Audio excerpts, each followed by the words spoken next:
ki.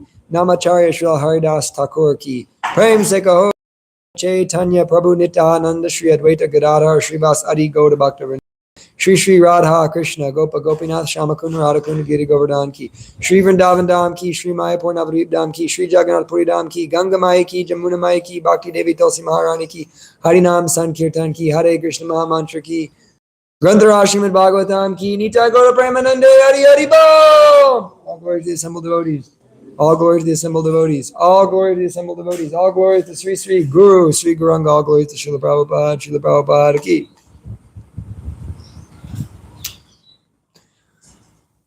Om Namo Bhagavate Vasudevaya. Om Namo Bhagavate Vasudevaya. Om Namo Bhagavate Vasudevaya. Narayanam Namaskrita Naram Chaiva Narottamam Devyam Saraswatim Vyasam Tato Jayam Mudirayet Nastapreshu Bhadreshu Nityam Bhagavata Sevaya Bhagavate Uttama Shloke Bhaktir Bhavati Naishtaki. By regular attendance on classes in the Srimad Bhagavatam and by rendering service to the pure devotee, all that is troublesome in the heart is practically eradicated in loving service to the personality of Godhead, who is praised with transcendental songs, is established in the heart as an irrevocable fact.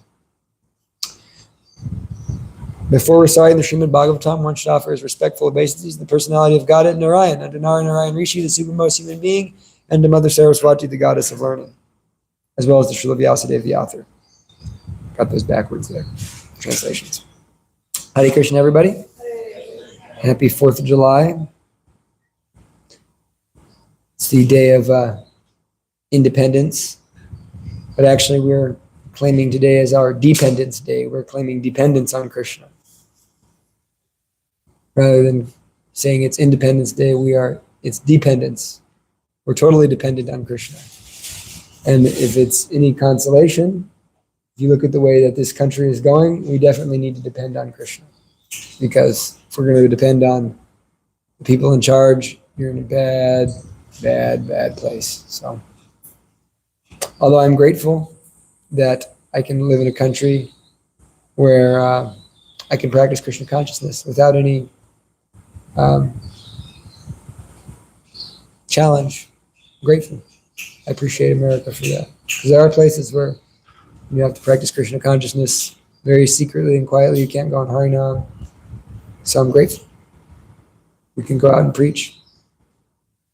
Today we're reading from Srimad Bhagavatam, Canto 4, Creation of the Fourth Order, chapter number 23, Maharaj Prithu's Return Home.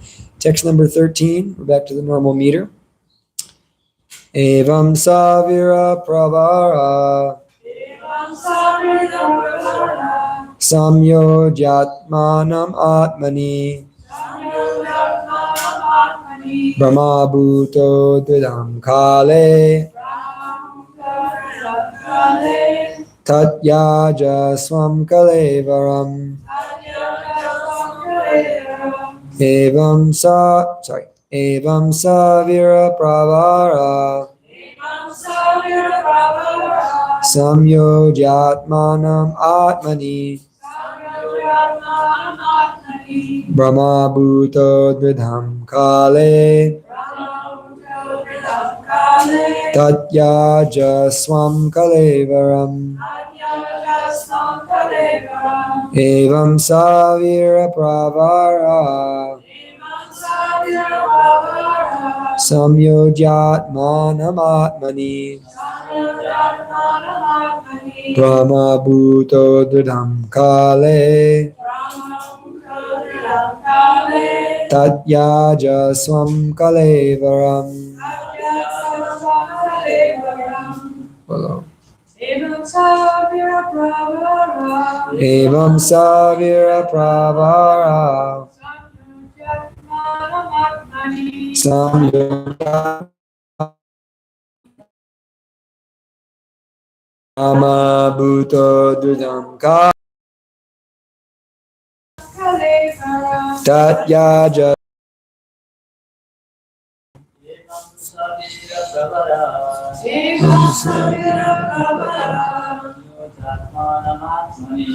Yojananamatmani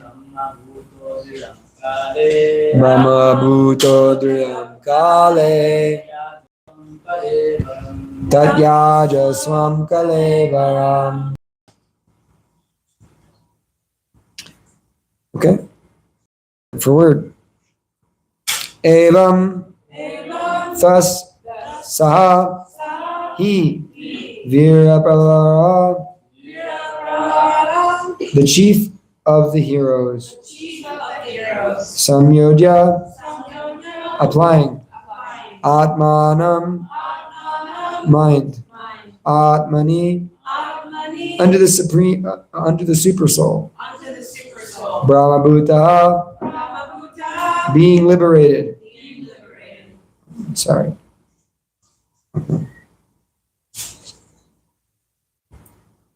Dridham, firmly. Kale, in due course of time. Tatyaja, gave up. Swam, own. Kalevaram, body. Translation and purport by His Divine Grace for the Prabhupada. In due course of time, when Prithu Maharaj was to give up his body, he fixed his mind firmly upon the lotus feet of Krishna. And thus, completely situated on the Brahma Bhuta platform, he gave up the material body. Please repeat. In due course of time, when Prithu Maharaj was to give up his body, he fixed his mind firmly upon the lotus feet of Krishna. And thus, completely situated on the Brahma Bhuta platform, he gave up the material body. Purport. According to a Bengali proverb, whatever spiritual progress one makes in life will be tested at the time of death. In the Bhagavad Gita 8.6, it is also confirmed, Yam yam vapi smaran bhavam tyajyante kalevaram tam tam evaiti konteya sadatad bhavabhavitaha. Those who are practicing Krishna consciousness know that their examination will be held at the time of death. If one can remember Krishna at death, he is immediately transferred to Goloka Vrindavan or Krishna Loka, and thus his life becomes successful. Prithu Maharaj, by the grace of Krishna, could understand that the end of his life was near, and thus he became very jubilant and proceeded to completely give up his body on the Brahma Bhuta stage by practicing the yogic process. It is thoroughly described in the following verses how one can voluntarily give up this body and return home back to Godhead. The yogic process practiced by Prithu Maharaj at the time of death accelerates the giving up of this body while one is in sound health, physically and mentally. Every devotee desires to give up the body while it is sound physically and mentally. This desire was also expressed by King Kulashekara in his Mukundamala Stotra. Krishna tvadiya parapankaja pankjarantam adyaiva me visatu manasa rajahamsa prana prayana samaye kapavata piti kanta varodana vidao smaranam kutaste. King Kulashekara wanted to give up his body while in a healthy state, and he thus prayed to Krishna to let him die immediately while he was in good health and while his mind was sound. When a man dies, he is generally overpowered by mucus and bile, and thus he chokes. Since it is very difficult to vibrate any sound while choking, it is simply by Krishna's grace that one can chant Hare Krishna at the time of death. However, by situating himself in the Mukta Asana position, a yogi can immediately give up his body and go to whatever planet he desires. A perfect yogi can give up his body whenever he desires through the practice of yoga. Om Jnana Tamarandasya Gyananjana Shalakaya Chakshur Militam Jena Tasmai Sri Gurue Namah Shri Chaitanya Manobhistam Stapitam Yena Bhutale Swayam Rupa Kadamayam Dadati Swapadantikam Vandeyam Shri Guru Shri Yuta Parakamalam Shri Gurun Vaishnavamscha Shri Rupam Sagadatam Saganaraganatam Vitam Tam Sajivam Sadvaitam Savadutam Parijana Sahitam Krishna Chaitanya Devam Shri Radha Krishna Padan Sagana Lalita Shri Vishakanvitamscha Hey Krishna Karuna Sindhu Dinabandhu Jagatpate Gopesha Gopika Kanta Radha Kanta Namostate Tapta Kanchana Gaurangi Radhe Vrindavan Ishvari Vishubhana Shuti Devi Pranamami Hari Priye Vancha Kalpatarobhyascha Kripa Sindhu Bhyevacha Patitanam Pavanebhyo Vaishnavebhyo Namo Namaha Namaste Girirajaya Shri Govardhana Namane Sheshaklesha Nashaya Parmananda Daine Namo Vishnupadaya Krishna Prashtaya Bhutale Srimate Bhaktivedanta Swami Niti Namane Namaste Saraswate Devi Gauravani Prachadare Nirvishesha Shanyavadi Pastajade Shatadare Namaste Jivanandaya Dasaya Vanacharine Prabhupada Vallabhaya Singhasalavanoline Agyana Dvanta Gamanam Pashtita Patitatmanam Jnana Gurutaya Chitaharine Chakshashe Namaha Jaya Shri Krishna Chaitanya Prabhu Nityananda Shri Advaita Gadadhar Srivasari Gaura Bhakta Vrinda Hare Krishna Krishna Krishna Hare Hare Hare Rama Rama Rama Hare Hare Haribol. I'd like to welcome everybody. I'd like to welcome back Pradyumna. I'd like to welcome back Jamuna. We missed you. Especially in Bhagavad Gita class, we missed you. So.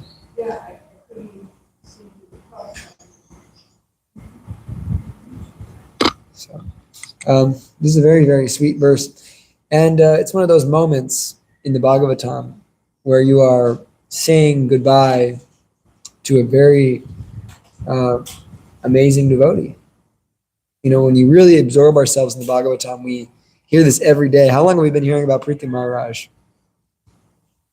A year.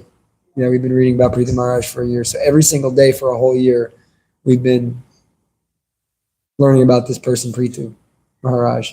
And here we are on the day of American independence. Priti Maharaj is being liberated and going back to Godhead. Although he was already liberated because he's a Shaktivesh avatar and a Nitya Siddha. But Priti Maharaj is doing it. He's leaving his body. And just to recap, Priti Maharaj was the son of King Vena, who is a very sick and twisted person. King Vena, somehow or another, had a very evil mind, actually because his mother was the daughter of death personified. And the father really wanted to have a pure devotee son, but it just didn't work out. So Vena Maharaj was so evil that as a child he would murder his playmates. He was a serial killer, actually. He would torture animals and murder his playmates, and then he was the king. And his father was so just disturbed, he just walked into the forest and gave up everything and went back to Godhead. So then Vena Maharaj became king, and he immediately started torturing Brahmins. He stopped all the yajna. You know, there was no Brahmins weren't allowed to perform any type of spiritual yajna. That means kirtan and fire sacrifices, pujas, these types of things were stopped by Vena Maharaj. And rogues and thieves ran wild in the kingdom. And so the Brahmins, who were the advisors to Vena Maharaj, they said, maybe we shouldn't do this. They tried to advise him. They tried to correct him. They tried to, give him some good advice. But he wouldn't take it. So they decided, well, let's just kill him. He's evil. So these Brahmins, they chanted mantras. And by their mantras, Vena Maharaj was killed. They killed him by high-sounding words, as described in the Bhagavatam. So Vena Maharaj was killed by mantras. And so from the body of Vena Maharaj, they churned his body, did some genetic engineering, and 2 people were born from his body. One of them was Prithu, and one of them was Nisada. Priti Maharaj was a great king. Actually, Priti Maharaj's wife also came out of Vena Maharaj. So 3 people came out. And so Priti Maharaj was born. And he was the incarnation of God's ruling potency. So a Shakti avatar means an avatar of the Lord's Shakti. Like we hear that Jesus Christ is a Shakti avatar. He's a Shakti avatar of the Lord's mercy, personification of the Lord's mercy. And Prithu Maharaj is a personification of the Lord's potency to rule. So there's so many pastimes of Prithu Maharaj. He chastised the earth. He flattened the earth. He fought King Indra over horses. Well, he didn't fight him, but they had a dispute over the horse sacrifices. Many things happened. King Prithu Maharaj is a very unbelievable and wonderful character in the Bhagavatam. And here he is after so many thousands of years of ruling the planet. He's returning back home, back to Godhead. And Prabhupada is bringing out certain points. So this is the process. We're hearing the process of the final test. In due course of time, when Prithu Maharaj was to give up his body, he fixed his mind firmly upon the lotus feet of Krishna. And thus, completely situated on the Brahmabhuta platform, he gave up the material body. What's the Brahmabhuta platform? The Bhagavad Gita says, Brahmabhuta prasanatma nusochati nakamshati samasarveshu bhuteshu mad bhaktim labate param. When one is, Brahmabhuta platform is when one is situated in that transcendental state, he is beyond all lamentation and hankering. And he experiences great transcendental joy. Such a person sees all living beings equally, and at that stage he attains pure devotional service to me. So the Brahmabhuta stage is to understand we're not this body. So when we actually understand very clearly, with a absolutely clear mind and perfect understanding that I'm not this body, we've attained the Brahmabhuta platform. Such a person never laments and never desires to have anything. They're completely satisfied in the self. And Prabhupada, in many lectures, he says, how do you know someone is Brahmabhuta? He says, they're always jolly. Always jolly. So when you see a devotee who's always jolly, that person is Brahmabhuta. I always feel that when I see Mother Sandamani. She seems very serious, but actually she's super jolly all the time. Brahmabhuta. So devotee means always jolly, because he understands I'm not this body. Lamentation, sadness, hankering, these are illusions. So we can understand that if we're experiencing these types of things, we're an illusion. Grief is an illusion. Hankering is an illusion. Depression is an illusion. So this is an indication that we are under the bodily conception of life. We're thinking, I am this body and this is mine, and therefore we have to suffer. This body always wants so many things. And this body always laments what it has lost. So when one understands, I'm not this body, I'm the soul within the body, at that stage one can understand, I have nothing to lament or hanker about. I'm situated in unbounded transcendental bliss. And therefore, I no longer see all these living entities as different. I see that there's the same spiritual spark within all of them. I see that Krishna is in the heart of all of them. That's a symptom of real knowledge, that one sees with equal vision the Brahman, the Sudra, the cow, the dog eater, the elephant. He sees them with all equal vision. So this is a symptom of real knowledge, that we see everybody equally. And that real knowledge comes from understanding I'm not this body. In terms of the Vedic literature, knowledge means understanding I'm not this body. When we talk of someone who is very wise and very full of knowledge, it means they understand very clearly they're not this body. So Maharaj Prithu was firmly fixed in this Brahmabhuta conception of life. And in that state, he fixed his mind upon Krishna. And thus completely situated in that platform, gave up his material body. So he's fixing his mind upon Krishna. It's very difficult to fix our mind upon Krishna if we think I'm this body. It's very difficult. Therefore, we have to follow a process by which we can become purified from this conception of life. Krishna says in the 12th chapter of the Bhagavad Gita, he says, just fix your mind upon me, the Supreme Personality of Godhead. This is the basic principle. Manmana bhavamad bhakto mad yajimam namaskuru mameva shashi shatyamte pratijani priyosime. Always think of me, become my devotee, worship me, and offer your obeisances unto me. In this way, you will come to me without fail. I promise you this because you're my very dear friend. This is Krishna's heart opening up to us. Krishna's opening his heart. Become my devotee.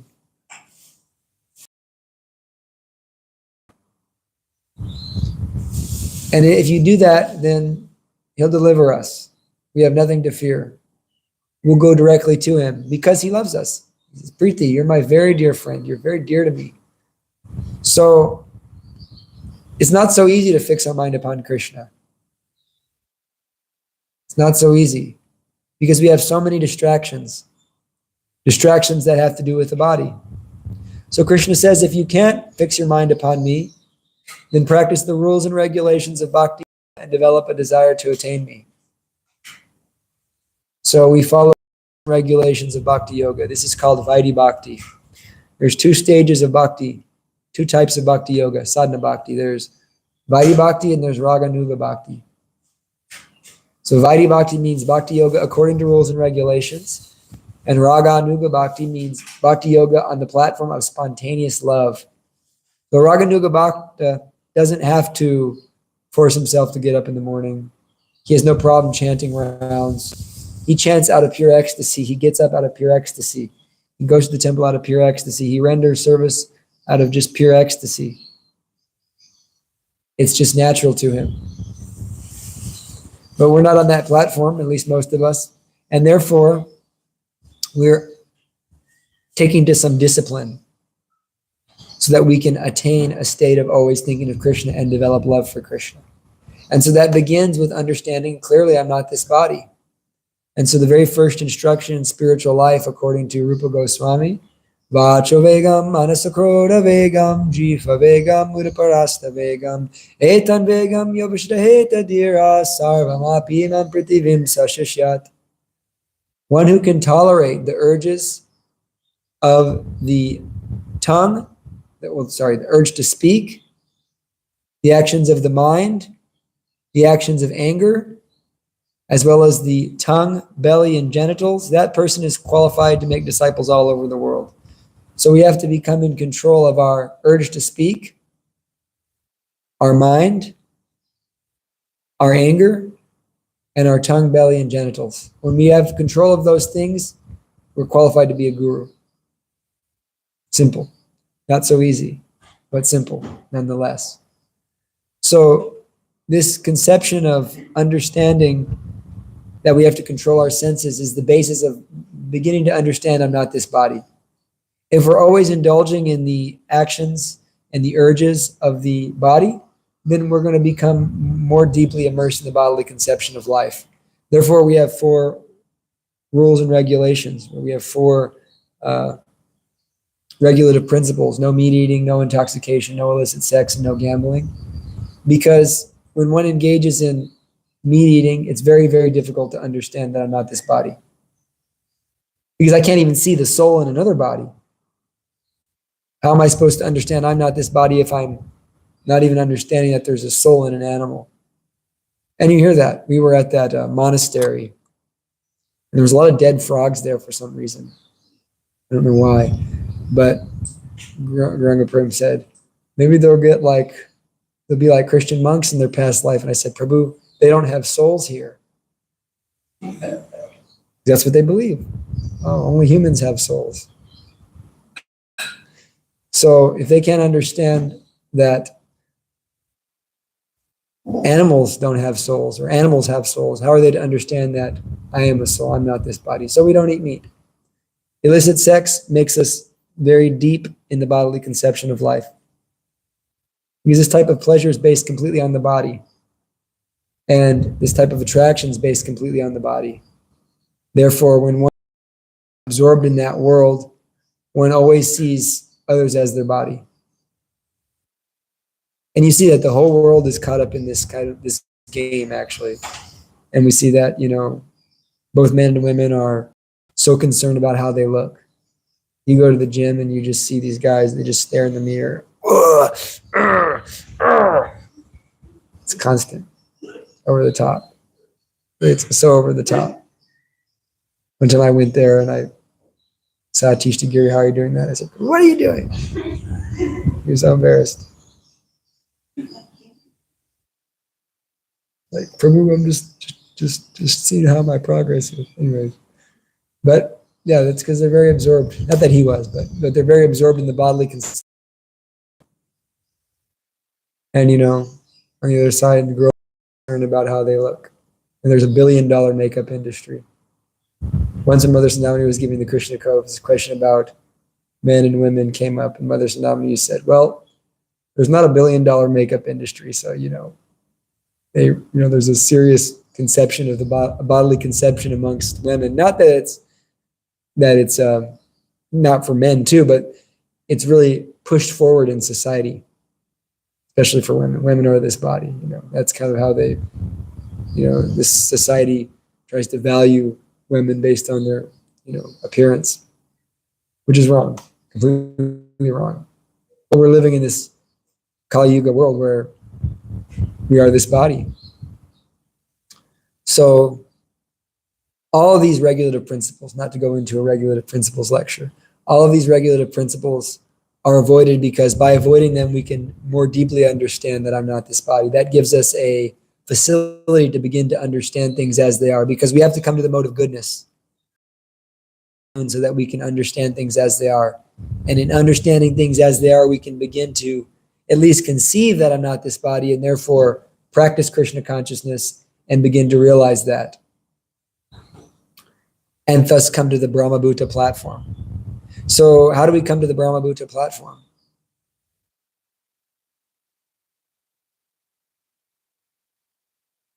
Krishna says, Mam chayo vyabhyacharena bhakti yogena sevate sagunan samati yaitan brahmabhuyaya kalpate. So there's that word brahmabhuyaya. That you can come to the Brahmabhuta platform by bhakti yogena sevate. So by bhakti yoga, one can come to the Brahmabhuta platform. Krishna, he says, Mam chayo vyabhyacharena, by unflinching and uninterrupted devotional service to me, one transcends the modes of material nature and he comes to the platform of Brahman. So if we just simply do this bhakti yoga, we can understand I'm not this body. And Srila Prabhupada has given us a system by which we can perform bhakti yoga all day. That's the beauty of it. That if we simply very strictly follow sadhana bhakti, we make rapid advancement. What does strictly follow sadhana bhakti mean? That means we get up early, we chant our rounds, we go to the artik, we do some puja ourselves, we engage in some service, whether that service is in the family life or in the brahmacharya ashram. You engage in some service, you do some reading, you do some evening program. In that way, you fully absorb yourself in bhakti yoga without distraction. And if you can do that, the longer you can maintain that state, you'll start to realize I'm not this body. I'm the soul within the body. It starts to become very clear to you. And you become always jolly. Become always jolly. Because the Mahamantra is going in your head. I'm starting to think that now. I used to think, how is it possible that you can be chanting all the time in your head? But now I'm starting to feel the chanting is just going. Nice chanting is always hearing chanting in my head. And it's always so happy. But when I stop chanting, when the chanting leaves my head, I notice I'm in Maya again, totally just immersed, covered over. So we have to become fixed up in this sadhana practice. And if we do that, Brahmabhuyaya kalpate, we're easily above the modes of material nature. We're easily situated on this Brahmabhuta platform. It comes natural to one who performs bhakti yoga. So Prithu Maharaj was following rules and regulations, and therefore he fixed himself on the personality of Godhead, and he left his body consciously.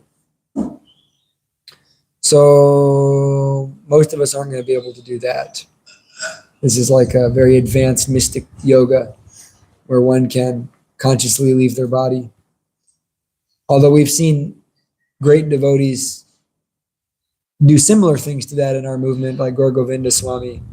He was giving Bhagavatam class and he just stopped the class and he said, start kirtan. And then he was sitting there and he just said, Gopal, and just left his body right there on the Vyasasan. But the deity he worshipped his whole life was named Gopal.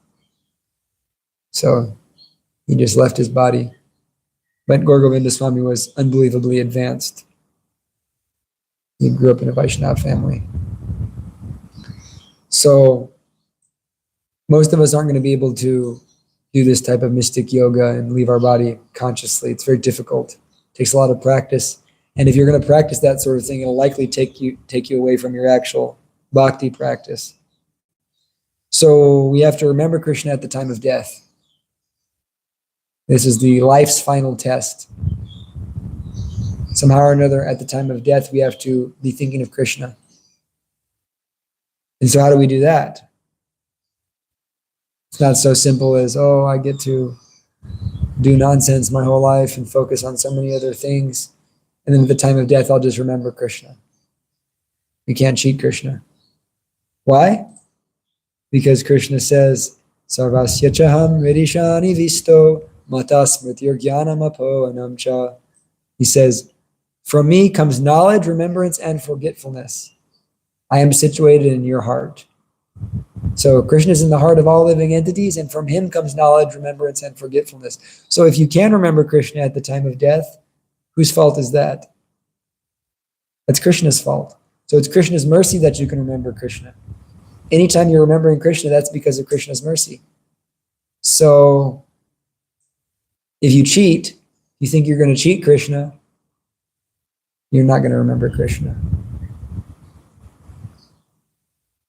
Parameshwar Prabhu was here, he was giving class, he was saying they have those black boxes in planes, the black box, and it's always recording so that if the plane crashes, they can understand what happened, they can listen, understand what happened. And so right before the pilots and the passengers all go splat, what's the most pilots to say?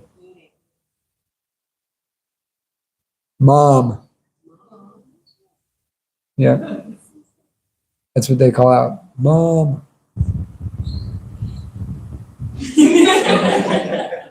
No, it is sad. I agree.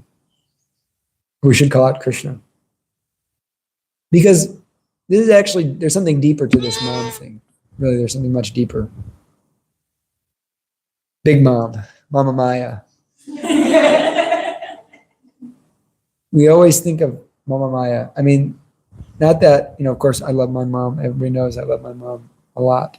But it's this actual, we're very attached to the Supreme Mother, Maya.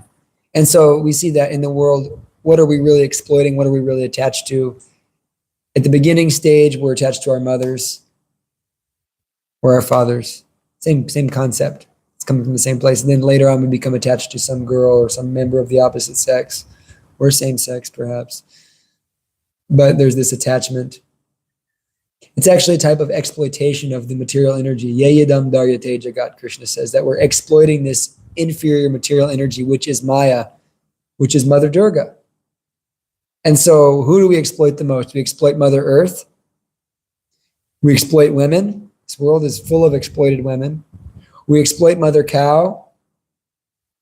All of our mothers are being exploited.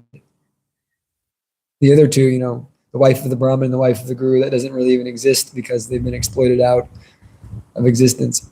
But this exploitation and abuse of the cow, abuse of the woman, abuse of the earth, this is coming from Maya. And we're very attached to it. We're attached to this inferior material energy because this is who we feel safe with. So this calling out for the mother is because that's what we've imprinted on us is the safety. But actually the mother can't keep us safe. It's Krishna who's keeping us safe. The mother is being empowered by Krishna to keep us safe. The father is being empowered by Krishna to keep us safe. So it's the false ego to think, oh yes, husband. I'm the maintainer of this family. Krishna is the maintainer.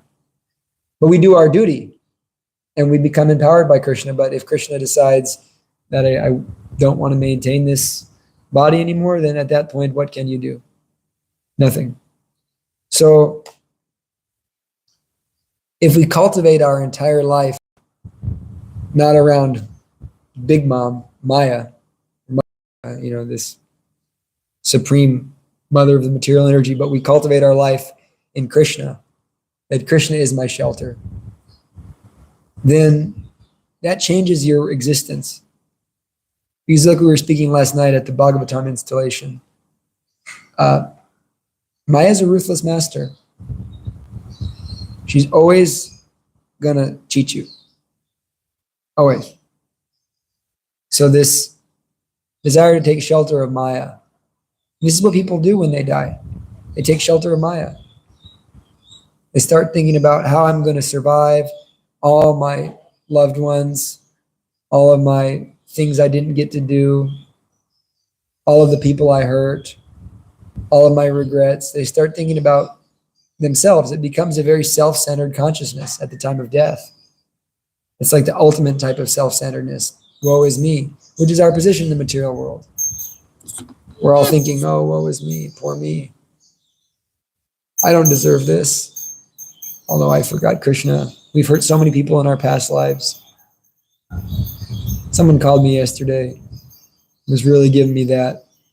And it's not a person that I feel like I have to be like easy with. And I finally said, generally when things are happening to me, I try to think I deserve much worse than this. They were like so shocked. Like, how can you think I deserve worse than this? And I was like, man, have you ever lied? Well, yeah. Have you ever cheated? Well, yeah. Have you ever stole? Well, yeah. Have you ever killed? Well, yeah. I hate to be, that's like a Christian move, but anyways, it's like one of those things where it's like, well, we've done all these things. We have bad karma. All of us do. It's amazing we're not like roasting eternally in the hellish planets, but we're here. So we have an opportunity to be Krishna conscious. So why waste your time with the woe is me consciousness? Why not just cultivate Krishna consciousness and tolerate whatever I have to tolerate in this body? So when we cultivate Krishna consciousness throughout our life, then we can remember Krishna at the time of death. It's by that cultivation. How many circumstances do we have, devotees who've been devotees for a while? We know that, in the ups and downs of life, it forces you to take more and more shelter of Krishna. And we've had, some of us may have had some near-death experiences as devotees, and, it just becomes second nature to call out to Krishna. Or when you're in a helpless situation. That's always a beautiful feeling, actually, for a devotee, when you become helpless and you realize something's completely out of your control and you just give it to Krishna. Okay, Krishna, whatever you want. I'm yours. You can do whatever you want to this body. Just whatever you do, don't let me forget you. At least I have you. I remember when I was in that ambulance, I was thinking because I didn't think I was really that sick, and I was thinking they were just going to send me home. Then they were like, oh no, we got to call an ambulance. And it seems like it's pretty serious. And I was thinking wow, Krishna, no matter what happens, just let me not forget you. This is actually, love. That we're taking shelter of Krishna. Whatever this circumstance may be, just always let me remember you. You're my shelter. I mean, that's an important part of Krishna consciousness. I remember before I was coming to this temple, I was just listening to a lot of lectures, especially by Radhanath Swami, and I was chanting a lot of japa in my hometown. And Radhanath Swami was speaking about how we have to take shelter of the holy name, which we hear that a lot, take shelter of the holy name. We don't actually always understand what it means. So what is a shelter? A shelter is something we use to shield us from various types of miseries. So we take shelter in so many things because we feel uncomfortable. This is a very uncomfortable place, the material world. This material world is made of discomfort. And the whole material energy is simply people trying to find comfort, to increase their level of comfort by the people they're with, by their relationships, by their making so much money. They're trying to increase their own comfort. So they're taking shelter in the material energy. We know that people take shelter of drugs. I feel bad, so I'm going to take some intoxication to feel better. Many people take shelter of alcohol. Many people take shelter of a romantic partner as if that's the all in all to my misery. Many people take shelter of making money. Some people take shelter of just working hard to keep their mind off the misery. And you generally know when someone's really miserable when you ask them, how's your day? And they're like, well, just, getting through. That's the most common answer you get. It's going. It's going bad. It's traumatic, actually. The material world is traumatic. It's all trauma. But when we take shelter of Krishna, that when these struggles come, Krishna, you're my only shelter. And therefore, you just chant Hare Krishna, Krishna Krishna, Hare Hare, Hare Rama, Rama Rama, Hare Hare. Understanding that I'm not this body. I'm the soul within the body. And I'm just dealing with this body and all the problems of this body just for a short period of time until I can leave and go be with Krishna. That's taking shelter of Krishna. That something no one can take away from you. That shelter can't be taken away. All the other shelters are built on the sand, like Jesus Christ said. He says, he's speaking of those who don't follow his instructions. He says, those who don't follow my instructions, they will have built their houses on the sand. And when the rain comes and the storm falls, their house will wash away. But those who live my instructions, they built their house on the stone. And when the rain comes and the storm falls, that house will not blow away, but will stay standing. So Jesus Christ says that in the Sermon on the Mount. So when we take shelter of Krishna, that can't be taken away. They can take away everything from us. We're going to lose everything. We're going to lose our family. We're going to lose our friends. We're going to lose our money. We're going to lose all of that. We're going to lose our health. It's grim. But we can't lose Krishna. We don't have to lose that, because even when all of that is happening, still we can take shelter of Krishna. And so if we do take shelter of Krishna like that, then we're guaranteed to go back to Godhead. But we have to cultivate that consciousness. And that comes from practicing sadhana. Seriously. Chanting Hare Krishna.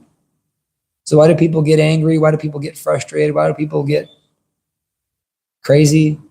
Because they're not practicing devotional service properly. They're frustrated because they don't have the mental power to take shelter of Krishna. They haven't trained their mind to take shelter of Krishna. Therefore, they're taking shelter of material things.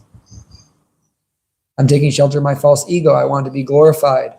I want to be respected. I want to be heard. And because of that, I'm angry. I'm not being treated the way I want to be treated. And I'm taking shelter of anger to make you treat me the way I want you to treat me. But actually, the devotee is always tolerant. Matra sparshasta konteya sitoshna sukadukada agamai payino nityas tamstatikshava bharataha. This non-permanent appearance of happiness and distress and their disappearance in due course are like the appearance of the winter and summer seasons. They arise from sense perception only, O Arjuna. One should learn to tolerate them without being disturbed. And Krishna says, Yam hina vyatayante te purusham purushartava samadukam sukham viram somrit tadvaya kalpate. And one who remains the same in happiness and distress, such a person is eligible for liberation. So when we have this tolerance, which comes from taking shelter of Krishna, then we become qualified to be liberated. And that's in developing our internal relationship with Krishna. Like whenever the challenges are coming, I'm suffering so deeply. Oh, Krishna, just please, Krishna, don't let me forget you. Whatever happens, I'm not going to quit my bhakti, no matter what happens. Nothing will make me break my vow. That's the power of a vow. It's the value of initiation. If you take it seriously, I've made a vow. Now, there's not an option. Like Bhishma Dev. Bhishma Dev had taken a vow of celibacy. For a Kshatriya, that's very horrible. And so Bhishma Dev took this vow of celibacy, and the demigods yelled, Bhishma, Bhishma, which means terrible vow. So Bhishma Dev had taken a vow of lifelong celibacy. And it's part of Kshatriya Dharma that we don't have Kshatriyas in this world, just so you know. But at that time, so don't imitate. But it's part of Kshatriya Dharma, boys. If a woman comes to a Kshatriya and wants to have a baby, then the Kshatriya is duty bound to assist her in that. So Bhishma Dev was approached by one woman, and Bhishma Dev, said, "No, I've taken a vow of celibacy." And his guru Parshuram, who's God himself, a Shakti-Vesh avatar, the Shakti-Vesh avatar of Krishna's fighting spirit. So this is very intense. He said, you have to do this, or else I'm going to fight you. And Bhishma Dev said, all right, then I'll fight you, but I'm not going to break my vow. So this is determination, that he was willing to fight the Supreme Personality of Godhead, even though he's a great devotee, to not break his vow. And the power of that vow, by Leela's arrangement, he defeated Parshuram. So we should have that conviction that once we've made that vow and we've taken those beads, now there's no longer an option. I've made a promise to God and to Guru to chant 16 rounds, to follow four regulative principles. And if we have that fixedness, because there's going to be so many ups and downs, there's going to be positions and situations that we don't understand. It's a very bewildering place. It's not clear cut what is right and what is wrong. Sometimes what is right is wrong and what is wrong is right. And so Krishna says, Api chet siddharacharo bhajate mama nanyabhak sadoreva samantavyaha samyak vyavishito saha. That even if one is in the most abominable situation, committing the most abominable actions by circumstance, we have to do something. We don't want to do that we feel is wrong, but we have to do it. We don't understand what to do. Abhichet Sudarachara Bhajate Mama Nanyabhak. Because he has Bhajate Mama Nanyabhak, he has this Ananya Bhakti, unflinching and undeviating devotion to me. He never stops worshiping me. No matter what happens, he's going to worship me. Sadhureva Samantavyaha. Then Krishna will always consider you a sadhu. I'll consider him a sadhu. And anybody who doesn't consider him a sadhu is an offender. That's what Srila Vishwanath Chakravarti Thakur says in his commentary to the Bhagavad Gita. Because why? Because he's samyag vyavishito saha. He's fixed in his determination. Nothing will deviate him from his desire, his cherished goal of becoming a devotee and pleasing Krishna. So if we have that consciousness, then we can remember Krishna at the time of death. Krishna will mercifully give us that opportunity. And we've seen many devotees get that opportunity and do it, perfectly, leave their body perfectly because they're fixed. But it's not possible if we don't become fixed in our service. So it's a very serious situation. We should not want to take birth again. And so Priti Maharaj was able to do that. He firmly fixed his mind on the lotus feet of Krishna. This is after he'd already given up everything. You can't imagine the opulence of Krishna Maharaj, of Priti Maharaj. He gave up everything, and he came to the forest simply to fix himself in God consciousness. So Death is not scary if we take shelter of Krishna. It's like all those pilots, they yell mom. But George Harrison, when the plane was about to wreck, what was he doing? He was chanting Hare Krishna. He was actually chanting Krishna Jesus, Krishna. This is described in that Chasing Rise with the Swami. But we've heard many times, these Swamis, they fly everywhere all around the world. So they've been in different kind of scary plane situations. And what's the result?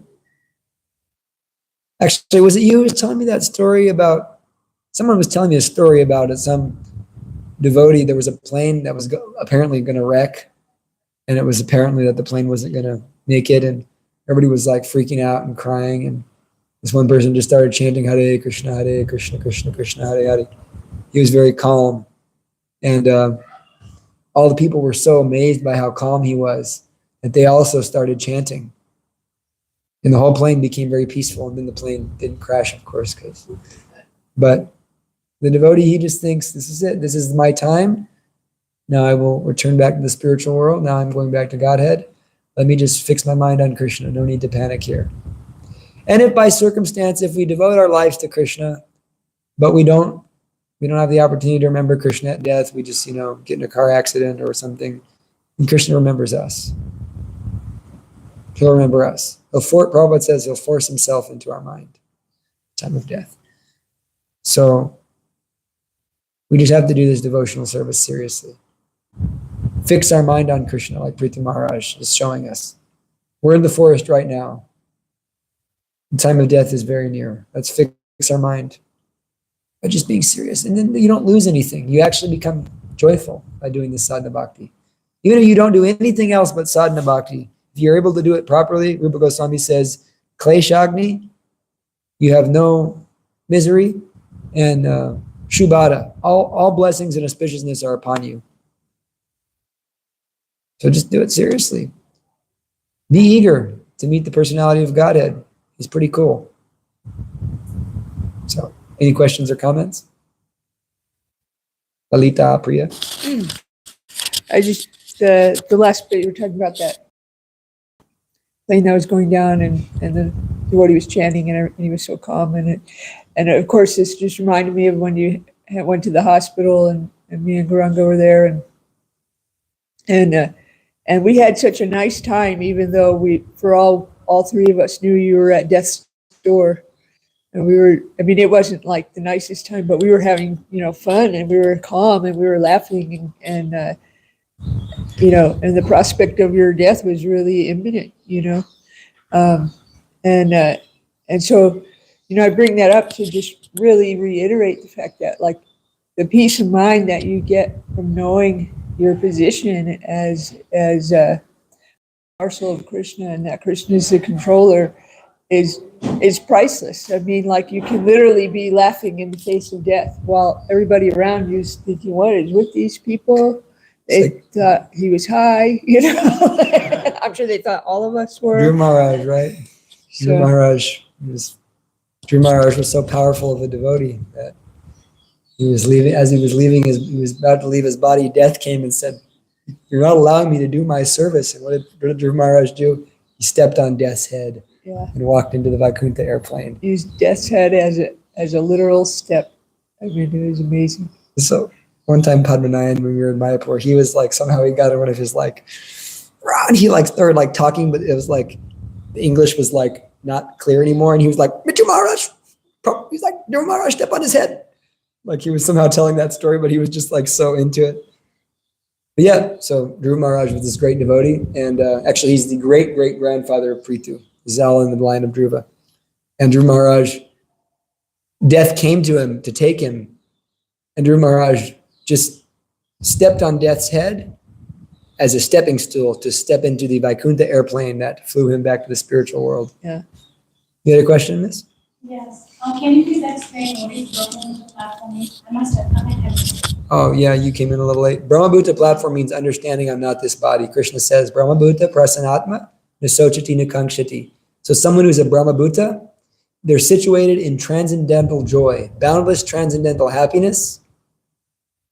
And it's characterized by this freedom from desire and lamenting. So Brahmabhuta person, someone who's on the spiritual platform, who understands themselves as Brahman, they don't lament and they don't desire.